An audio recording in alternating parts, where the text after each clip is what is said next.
So tell us more about the chaplaincy program. Well, for one, from a chaplaincy program perspective, it primarily deals with the fact that if one wants to come in as a chaplain candidate, those are students who are still in school working toward their Masters of Divinity. Now, those who've already graduated with their Masters of Divinity, they can come in and be accessioned as a chaplain, and they will be appointed. However, there's a mandate. You've also got to earn the right to wear the uniform. So there is a basic training. There's a process by which you go to Fort Jackson, which is where chaplain school is. And the training and the learning will give you two basic understandings, and this is where it is.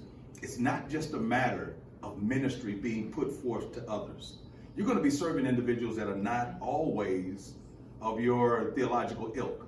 So ultimately, it's a matter of teaching someone to understand. It's a matter of being a counselor, learning to listen, learning to communicate, but at the same time, getting out of the way of our own theological prowess, every once in a while being a part of someone's world for a sensitive moment that otherwise we might not be able to touch. So what has been, for you as a chaplain, what has been your greatest transformation? Well, for myself, I've been military, so I'm prior military. United States Marine, also served in the Army as an enlisted personnel. And I also have pastored a church, only 2 churches, but over the last 25 years. So for me, it was a matter of, at this stage in my life, pulling those years of experience, seeing what I didn't see, and seeing what I know should be seen in reference to soldiers and the issues they're dealing with. The greatest transformation for me was to just get out of my way. I don't know what took me so long.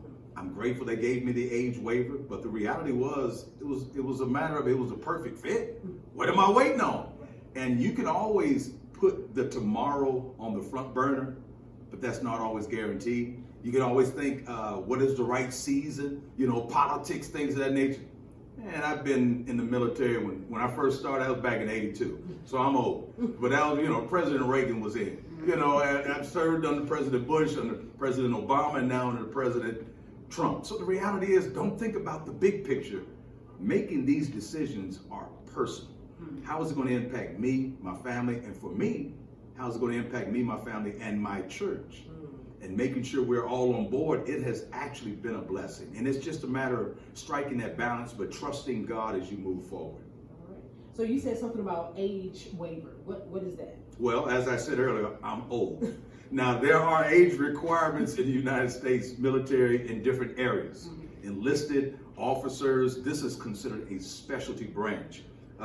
Those who are in the specialty branch are JAG officers, lawyers, the medical AMED component, as well as chaplains. That's us.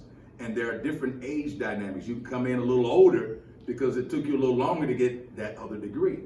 Now, when you're actually past that age, they look at the bulk of who you are, what you've done. So my prior military experience comes in handy. My having been a pastor, it works for me.